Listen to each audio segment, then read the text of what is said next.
வணக்கம். செய்திகள் வாசிப்பது சரவணா. ராணிப்பேட்டை மேற்கு மாவட்ட அஇஅதிமுக சார்பில் எம்ஜிஆரின் 109வது பிறந்தநாள் விழா மற்றும் நலத்திட்ட உதவிகள் பொதுக்கூட்டம் நடைபெற்றது. ராணிப்பேட்டை மேற்கு அஇஅதிமுக சார்பில் முன்னாள் முதல்வர் எம்ஜிஆரின் 109வது பிறந்தநாள் விழா ஆற்காடு ஒன்றியம் கத்தியவாடி ஊராட்சியில் பட்டாசு வெடித்து பொதுமக்களுக்கு நலத்திட்ட உதவிகள் வழங்கி மிக எழுச்சியுடன் நடைபெற்றது. இந்நிகழ்ச்சிக்கு மேற்கு மாவட்ட செயலாளர் எஸ்.எம். சுகுமார் தலைமை தாங்கி சிறப்புரையாற்றினார். விழாவில் கலந்து கொண்ட 1500 பெண்களுக்கு புடவைகள் வழங்கப்பட்டன. ஆற்காடு மேற்கு ஒன்றிய கழக செயலாளர் என் சாரதி என்கின்ற ஜெயச்சந்திரன் வரவேற்புரையாற்றினார். ஒன்றிய நகர பேரூர் கழக செயலாளர்கள் W.G. மோகன், சந்தோஷம், G.M. சங்கர், ராதாகிருஷ்ணன், பூண்டி பிரகாஷ், பூங்காவனம் ஆகியோர் முன்னிலை வகித்தனர். விழாவின் சிறப்பு அழைப்பாளர்களாக அமைப்பு செயலாளர்கள் முன்னாள் சட்டமன்ற உறுப்பினர் வாலாஜாபாத் பா. கணேசன், தலைமை கழக பொது பேச்சாளர் சிட்கோ சீனு, முன்னாள் மாவட்ட எம்ஜிஆர் இளைஞர் அணி செயலாளர் சுமைதாங்கி ஏழுமலை, பாஜக தேசிய சிறுபான்மை அணி செயலாளர் வேலூர் இப்ராஹிம் ஆகியோர் கலந்து கொண்டு சிறப்புரை ஆற்றினர். அமைப்பு செயலாளர் கணேசன் பேசியதாவது: நமது அஇஅதிமுக இயக்கத்தை முன்னாள் முதல்வர் ஜெயலலிதா இராணுவத்துக்கு இணையாக வழிநடத்தினாரோ அதேபோல் நமது கழக பொதுச் செயலாளர் எடப்பாடியார் வழிநடத்துகிறார். அதேபோல் முன்னாள் முதல்வர் கருணாநிதியால் அம்மாவிற்கு பல்வேறு சோதனைகள் வந்தன. அம்மா அவர்கள் சிறைச்சாலை வரை சென்று தமிழக மக்களுக்காகவும் கழக தொண்டர்களுக்காகவும் நமது இயக்கத்திற்காகவும் பாடுபட்ட ஒரு தலைவர் இன்று இல்லை. ஆனால் அம்மாவின் மறு உருவமாக எளிய தொண்டனாக கிளை கழக செயலாளராக இருந்து கழகம் பொதுச் செயலாளராக மற்றும் முதலமைச்சராக இருந்து நமது எடப்பாடியார் அவர்கள் 2026 தமிழக முதல்வராக ஆட்சி பொறுப்பேற்க வேண்டும். எனவே பொதுமக்களாகிய நீங்கள் வருகின்ற 2026 சட்டமன்ற தேர்தலில் சிந்தித்து பார்த்து வாக்களித்து அனைத்திந்திய அண்ணா திராவிட முன்னேற்ற கழகத்தை வெற்றி பெற செய்யுமாறு கேட்டுக்கொண்டனர். மேலும் அனைத்துலக எம்ஜிஆர் மன்ற இணை செயலாளர் சீனிவாசன், மாநில அண்ணா தொழிற்சங்க துணை செயலாளர்கள் பெல் தமிழரசன், மாவட்ட நிர்வாகிகள் முன்னாள் மாவட்ட செயலாளர் சந்திரசேகரன், மணி, வேதகிரி, அப்துல்லா, ராமபிரபா, விஜய், ஆனந்த், உமர் பாரூக், எழிலரசன் உள்ளிட்டோர் நிகழ்ச்சியில் பங்கேற்றனர். இந்த விழாவில் ஒன்றிய நகர பேரூராட்சி கழக செயலாளர்கள், மாவட்ட சார்பு அணி செயலாளர்கள், நிர்வாகிகள், தோழமை கட்சிகளான பாஜக, பாமக நிர்வாகிகள், அஇஅதிமுக நிர்வாகிகள், தொண்டர்கள் மற்றும் பொதுமக்கள் பெருந்திரளாக கலந்து கொண்டு சிறப்பித்தனர். ஒன்றிய எம்ஜிஆர் இளைஞர் அணி செயலாளர் மற்றும் கத்தியவாடி ஊராட்சி மன்ற துணைத் தலைவர் பந்தல் ராஜா நன்றியுரை வழங்கினார். கத்தியவாடி கிராமத்தில் மாணவர்கள் மற்றும் இளைஞர்களின் நலன் கருதி புதிய விளையாட்டு மைதானமும் திறந்து வைக்கப்பட்டது. செய்திகளுக்காக டான் மேத்தா.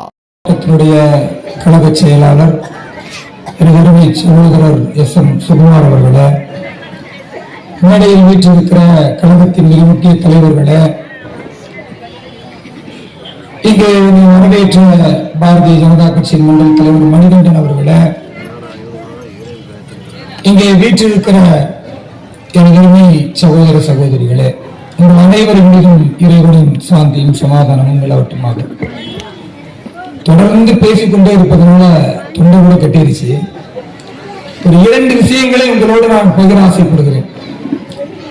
ஒரு 2 நாளைக்கு முன்னால ஐயா ஸ்டாலின் மகளிர் பாதுகாப்பு மாநாடுன்னு நடத்தினாங்க. அந்த மாநாடு நடத்தக்கூடிய நேரத்துல மகளிர் எல்லாம் சில கேள்வி கேட்டாங்க. அந்த கேள்விக்கு ஐயா ஸ்டாலின் இடத்துல பதில் இல்லை. அததான் இப்போ இந்த மேடையில நானும் கேட்க போறேன்.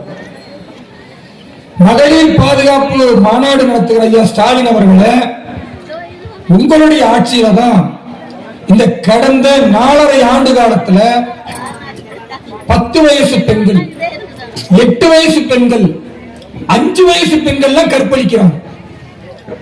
இது ரேட் எவ்வளவு தெரியுமா? இந்த பாரதத்திலேயே, இந்த நாட்டிலேயே வேறு எங்கும் இல்லாத அளவுக்கு போக்சோ வழக்குல நம்பர் 1 எங்கன்னா தமிழ்நாடு. அப்போ பெண்களை பாதுகாக்கிறதுக்கு மாநாடு 2வது வச்சுக்கோங்க. 10 வயசு புள்ள, 8 வயசு புள்ள, 5 வயசு புள்ள எல்லாம் இந்த ஆட்சியில கற்பழிக்கிறாங்கன்னா, கற்பழிக்கிறவனுக்கு இங்க தைரியம் இருக்கு. ஆனால் அம்மையார் ஜெயலலிதா அவருடைய ஆட்சியில இப்படி ஒருத்த செஞ்சா அடுத்த நாள் என்கவுண்டர், 3வது நாள் அவன் அடக்க முடியும், முடிஞ்சு போச்சுக்கிறது. ஆனா ஐயா ஸ்டாலின் ஆட்சியில அண்ணா யூனிவர்சிட்டிக்குள்ள ஞானசேகரன்ற ஒரு திமுக காரன் உள்ள போடுவோம். அந்த கல்லூரியில படிக்கிற கல்லூரி மாணவிய கதற கதற கற்பழித்து விட்டு அந்த நேரத்தில் ஒரு போன் வருது, சார் அப்படின்னு அவன் பேசுறான். அந்த பாதிக்கப்பட்ட வன்புணர்வுக்கு ஆளான அந்த பெண் சொல்லுகிறான், இந்த திமுக ஞானசேகரன் என்னை கற்பழிக்கக்கூடிய நேரத்தில் போன் வந்தது, ஐயா அப்படின்னு சொல்லாம சார் அப்படின்னு சொன்னான். அப்ப இதுக்கு என்ன அர்த்தம்? இவன் மட்டும் கற்பழிக்கல, இந்த திமுக காரனுக்கு பின்னால ஒரு பெரிய குரூப் இருக்குது. அப்ப இந்த திமுக காரர்களுக்கு பெண்களை கற்பழிப்பு. எடப்பாடியார் அம்மா என்ன பண்ணாங்க? ஆடு கொடுத்தாங்க, மாடு கொடுத்தாங்க, கோழி கொடுத்தாங்க, அதுக்கு வெக்கிலும் கொடுத்தாங்க, அந்த மாதிரி ஒரு பேன் கொடுத்தாங்க, மிக்சி கொடுத்தாங்க, எல்லாம் கொடுத்தாங்களே இல்லையா? எல்லாம் நம்ம கேட்டோமா? இல்ல நம்ம தான் சொன்னாங்களா? எதுவுமே சொல்ல. மக்கள் நம்ம பெண்கள்லாம் நல்லா இருக்கணும்னு சொல்லிட்டு தொடர்ந்து தொடர்ந்து அவங்க பாட்டு எடுத்து கொடுத்துட்டே இருந்தாங்க. இப்ப என்னடான்னா இவன் கடன் ஆயிடுச்சுன்றான். எங்க போச்சு? இப்ப நம்ம ஐயா எடப்பாடியார் பாருங்க என்ன சொல்லியிருக்காரு, மாதம் 2000 ரூபாய் கொடுக்கிறேன். இப்ப நான் நம்புங்க, தயவு செய்து முன்ன நான் வந்த எங்க பிரச்சாரத்துக்கு இதே இடத்துல பேசினேன். இப்ப அப்ப இங்கே வந்து இந்த ஊர்ல பேசினேன், அம்மா 1500 ரூபாய் வாங்கி தரமான்னு சொன்னேன். நீங்க நம்பல, நீங்களும் போனீங்க, நானும் போனேன். அச்சா அதுக்கப்புறமா என்ன சொன்னேன், 6 சிலிண்டர் வாங்கி தரேன்னு சொன்னேன் இல்லையா? 6 சிலிண்டர், 6 சிலிண்டர்ல எங்க அக்கா அந்த பக்கம் சிரிக்குத, அதுக்கு வருஷத்துக்கு 4 சிலிண்டர் தான் சரியா போட்டிருக்கோம். மிச்சம் 2 சிலிண்டர் ராஜா இது யாருன்னா விட்டு கொடுறான்னு சொல்லியிருந்தா அந்த சிலிண்டர் விட்டு கொடுத்துருப்பாரு ராஜா, இல்லைன்னா ரவி யாருன்னா விட்டு கொடுத்துருப்பாரு. அது வேற துட்டு வந்திருக்கோம். நம்பினீங்களா? போச்சா? அதுக்கப்புறமா எவ்வளவோ திட்டங்களை நாங்க சொன்னோம், உருண்டூர் பிறந்தோம், கனமா வந்தாருன்னு சொல்லி ஏமாந்து போட்டோங்க. 4 தடவை தம்பி ஏழ்மலை எவ்வளவோ மோதினாரு, அவரும் ஏமாந்துட்டாரு. அதுக்கப்புறமா நானும் வந்தேன், நானும் ஏமாந்துட்டேன். இந்த மாதிரி இப்ப நான் நம்புங்க. அம்மா சிப்காட்ல ஒரே ஒரு டெத்துனா விடுறேன்னா, நான் ஒரு கல்யாணம்னா